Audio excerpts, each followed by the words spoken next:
Okay, let's take a look at the second half of the disorders chapter.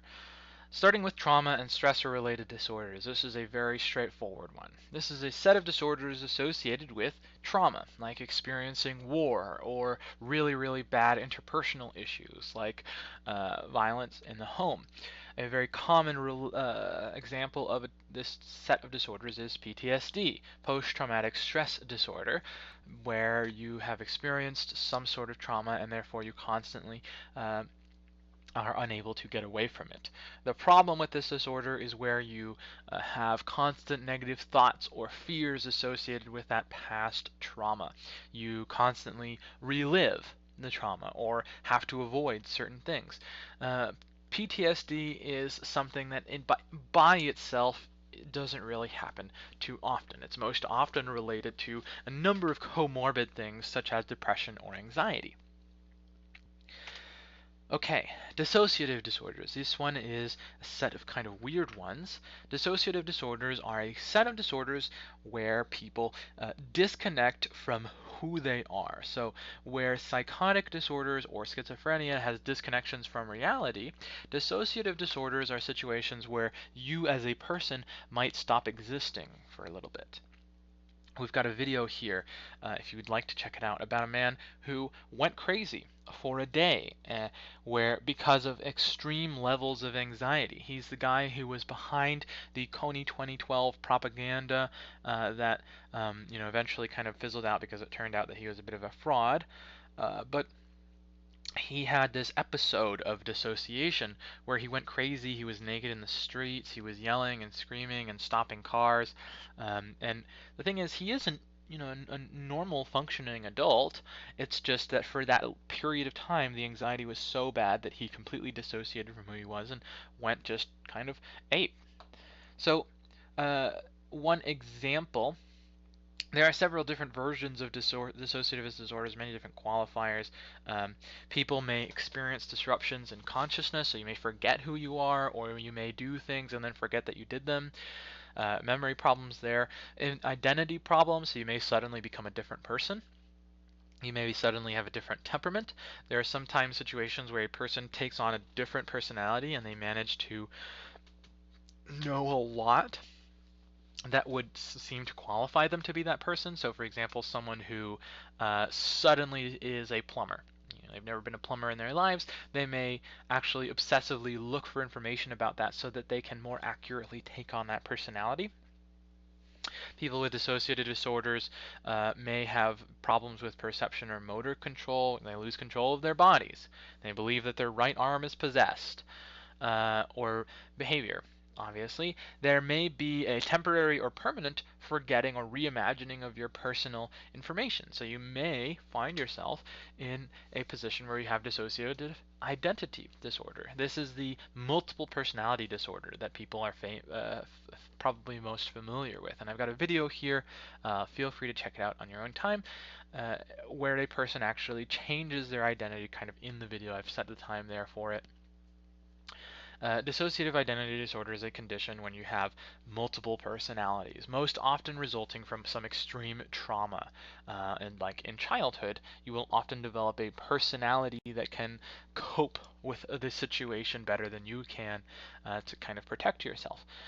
It is something also associated with schizophrenia. It's something that may have to do with medication, but it is different from schizophrenia is that it's not really necessarily something that's a resultant from genetics. It is more often resultant from a trauma or conditions in life, but they can be comorbid. Next up, we have somatic symptom disorders or somatic symptom related disorders. The quick and dirty on this is it's a situation where you feel as though there's something wrong with you, but it can't be identified. So it's a disorder associated with feeling sick or ill, hurt or in pain, or in another way medically unsound without evidence of the actual condition. Although these medical conditions may be factual, so you want to avoid a somatic symptom disorder diagnosis as much as you can because there may be something actually wrong with the person medically. There may be this is something you kind of have as a last ditch attempt. Why am I feeling pain? Well, there's no reason. Maybe there's some sort of symptom. Why am I unable to move my arm? Well, there's no medical reason. Maybe you have some sort of anxiety and you do that because you want attention, or you do that because you feel as though you're not in control of your life, and that manifests in you by your inability to move your arm.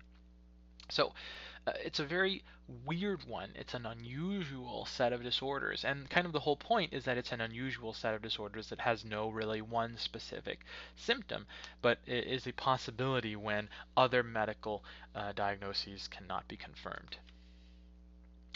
Next up, feeding and eating disorders. This is one that I'm sure most of you are familiar with. They are disorders associated with eating incorrectly. So pica is a disorder where people eat unnutritious things. There are people who like to eat bricks. If you go watch the Freaky Eaters TV show, you'll find lots of these. There's a lady who likes to eat the ashes of her dead husband. That is clearly a psychological disorder. There is food intake disorder. Basically, you're just not interested in eating anymore. That's something that can be really comorbid with depression, anxiety disorders. If you have an anxiety disorder about eating, you're afraid that you might get fat, so you stop eating. You're afraid that you might get sick, so you stop eating. You're afraid that all food is past the expiration date, so you don't eat it. That's a food intake disorder. And then we have, of course, anorexia and bulimia. Anorexia is where people do not eat to the extent that their bodies become skeletal and can be very, very damaging to their body. And we also have bulimia, where people eat a lot and then throw it all up because they want to stay skinny. Both of these are because people want to look a certain way, and they are bulimia is most problematic because the act of throwing up is incredibly damaging to you for many different reasons. Feeding and eating disorders are, in my opinion, pretty straightforward. They are clearly good examples of the diagnosable 4Ds, and can be an incredibly, incredibly harmful thing for people, not just for the person experiencing, but for their family members to watch someone to go through some of these. If you're experiencing an eating disorder, there are many, many different ways that you can get help. But there are many ways you can get help if you're experiencing any other kind of disorder like this. Elimination disorders are a very straightforward one. It is when you have some sort of problem with peeing or pooping or otherwise dealing with your things that you need to eliminate from your body. This is most often found in children. You need to be at least 3 or older to be diagnosed with an elimination disorder like wetting the bed. And they are considered psychological because they may be biological in nature, but they may also be psychological, and there's definitely going to be some intermingling. For example, if you have a problem because you're constantly wetting the bed, that can cause you to feel stupid, that can cause you to feel anxious, afraid, you may be unable to get good sleep, and then that could in turn cause you to wet the bed more. So you can imagine that this is something that's not necessarily a psychological problem, but that will definitely cause psychological problems, so it is considered part of a disorder. Another aspect of this is people who compulsively poo outside or in weird places or in public. I think it's a pretty straightforward set of disorders. Next up, we have sleep-wake disorders.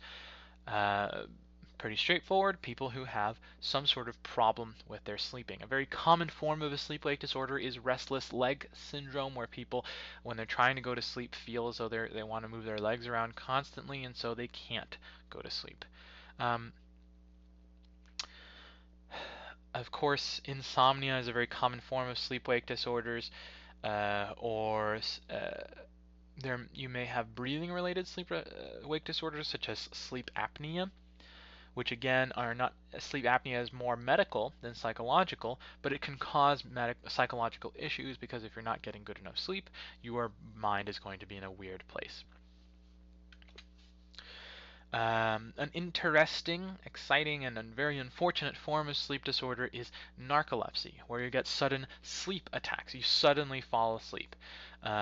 narcolepsy or narcoleptic attacks can occur randomly, but they also can be related to bits of emotion. If you laugh, you can sometimes fall asleep if you have narcolepsy. If you're feeling anxious, you can sometimes fall asleep. There's a video here of showing a woman who has narcolepsy, and it's kind of annotated showing you what is going on, why it's happening. She was trying to record a video of her, I think it was dancing or exercising or something, but she starts to have trouble with it. Night terrors or nightmare disorder is another set of disorders that people can experience. It's pretty straightforward. Folks who experience nightmares going to sleep, and it can happen to both children and adults. And it's another very comorbid disorder. It can be associated with anxiety or depression or trauma. It's the real reason it's a disorder is because it disrupts your sleep to the point where you're unable to function, or it disrupts your partner's sleep or something like that. I would really encourage you to check this out. If you feel as though you are experiencing night terrors, remember that this is something that needs to be constant, more than just a couple of weeks. But there may be different ways that you can deal with it. Next up, we have sexual dysfunctions. We're not going to spend a lot of time on sexual dysfunctions because we have talked about them in the past already. So just to mention a few of them, delayed ejaculation disorder, erectile disorder, delayed ejaculation, where you have, these are all going to be situations where you're unable to appropriately have sexual activity or enjoy sexual activity. So there are a number of things related to this. So one example of this is gender dysphoria. And I want to be really clear about what's going on with gender dysphoria. Gender dysphoria is where you have distress about the relationship between your sex and your gender. Your sex being your biologically assigned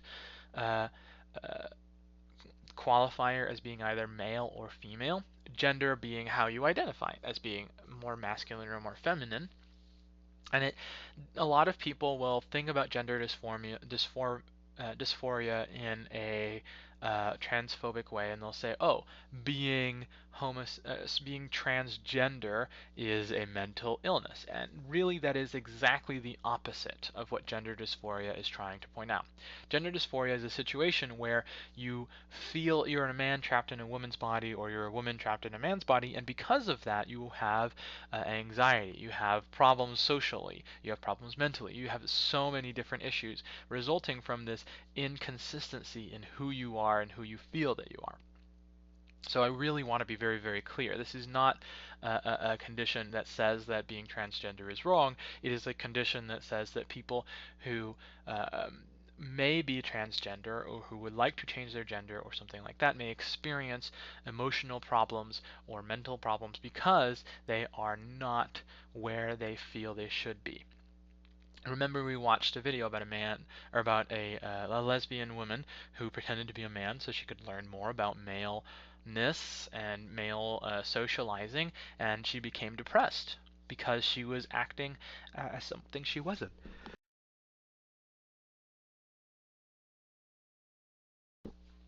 Excuse me. And so gender dysphoria can be quite a terrible condition to be in, and there's lots of different characteristics or symptoms of gender dysphoria, and it is a very personal condition to be in. So consider that this may be something that's happening to you if you feel as though you're not totally in tune with your gender.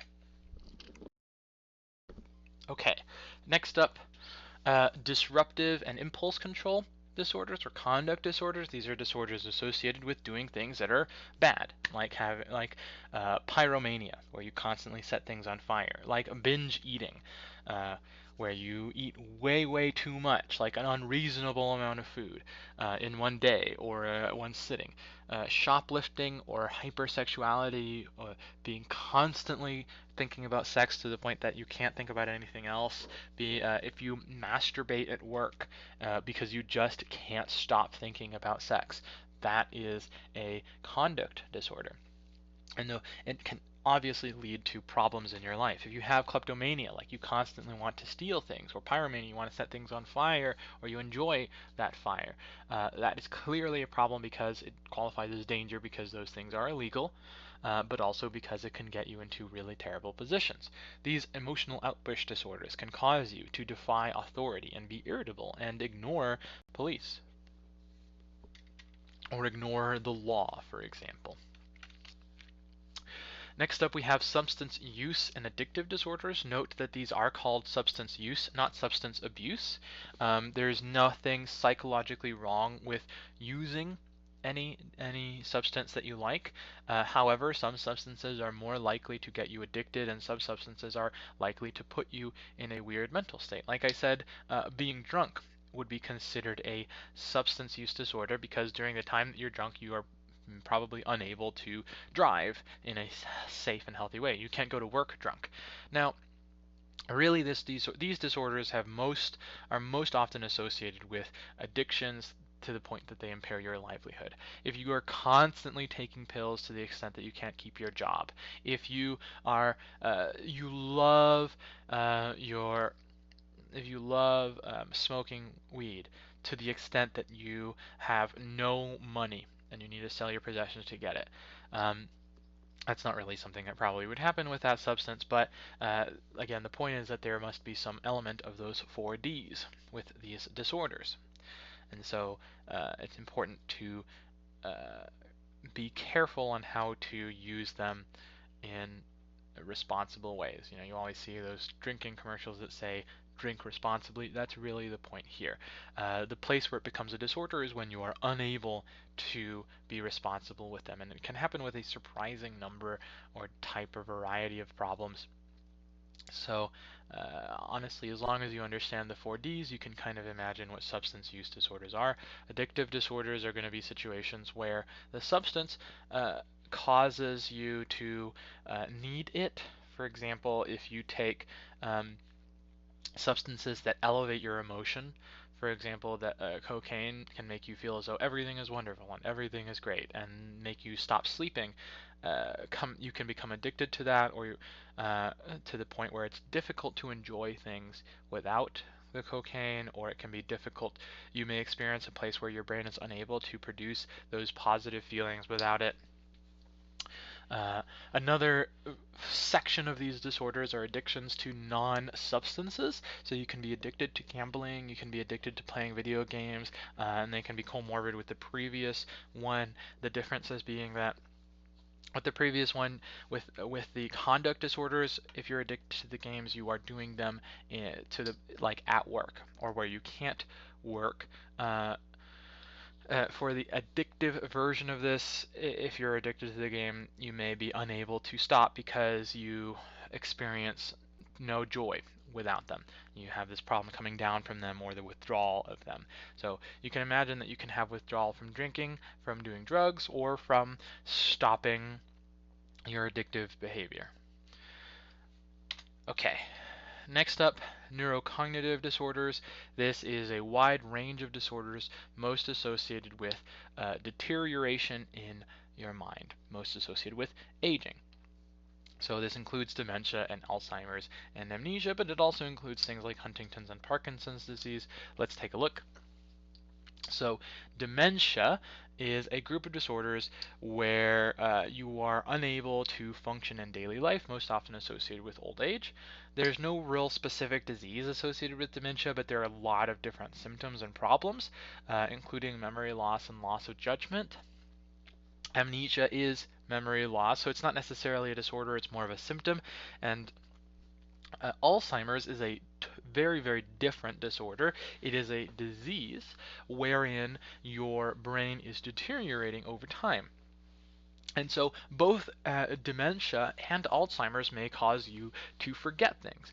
The difference being that dementia will not kill you unless you accidentally, leave something on the stove and set your house on fire. Alzheimer's will kill you. It deteriorates your brain to the point where your lungs and heart forget how to beat. It is an incredibly horrible place to be, and there are a number of things that we can do about them, but it's important to have them separately because everyone is going to experience some form of dementia, but not everyone is going to experience Alzheimer's. And you can imagine that they are very much comorbid as well because they are both associated to aging. Okay, personality disorders are disorders associated with personality characteristics that are problematic. For example, schizoid, paranoid, so detachment from reality to an extent that's not totally schizophrenic, but problematic. There are antisocial disorders, folks who don't care about other people or other people's rights. Antisocial disorder, it seems as though you just don't hang out with other people, but really what disorder is that you don't care if you hurt someone or kill someone, or you don't care if you steal someone else's things because you don't care about their rights. A borderline disorder has to do with instability, so it's not that you're almost in a disorder, it is that you have an inconsistent personality. So one day you might be really positive, and one day you might be really negative. One day you may be super religious, and the next day you might be uh, super non-religious or something like that. Histrionic disorder is one where you are excessively emotional. Narcissistic disorder, you only care about yourself. Avoidant disorder, you do your best to not have social engagement or to avoid emotions. Of course, there are dependent disorders where you just can't live without this other person in your life. There are dependent disorders such that result in a person being so emotionally attached to someone that's bad for them that they just can't live with them even though they are causing them trouble. You can imagine there are a lot of comorbidities with personality disorders, and so it's one that is really dependent on the specific type of personality disorder to really define the type of symptoms that you have.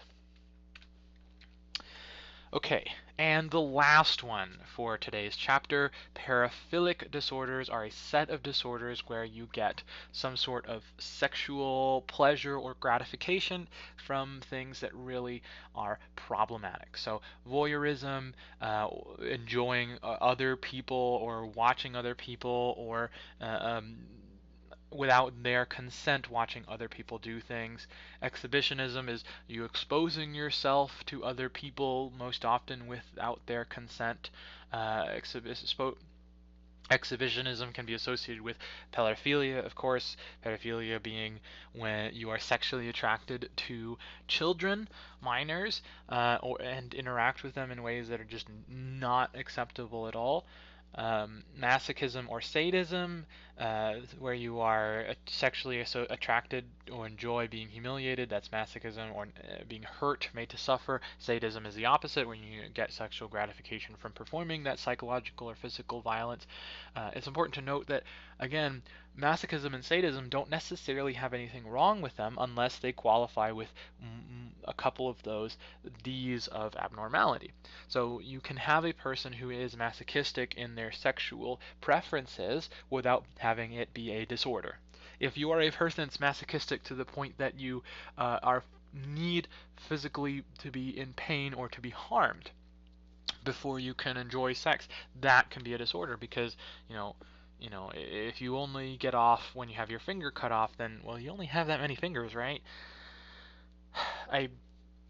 That's kind of a joke, but also kind of not. And masochism can be a really bad place to be, and of course sadism, and you're hurting other people, that can be a really bad place to be.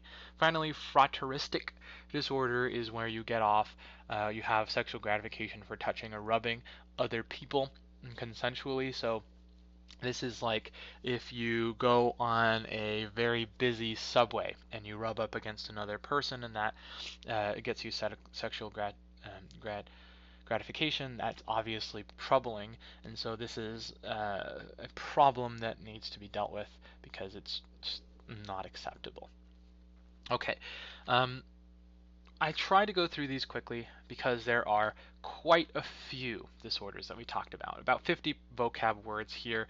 This chapter is long, but the next chapter will be a little bit shorter and hopefully more interesting. The next chapter is going to be therapy, and it's actually the last chapter in our semester. So I hope you've enjoyed today's lecture. I hope you've enjoyed the material and learned something about it. And I hope you have a wonderful day. Thank you so much for listening.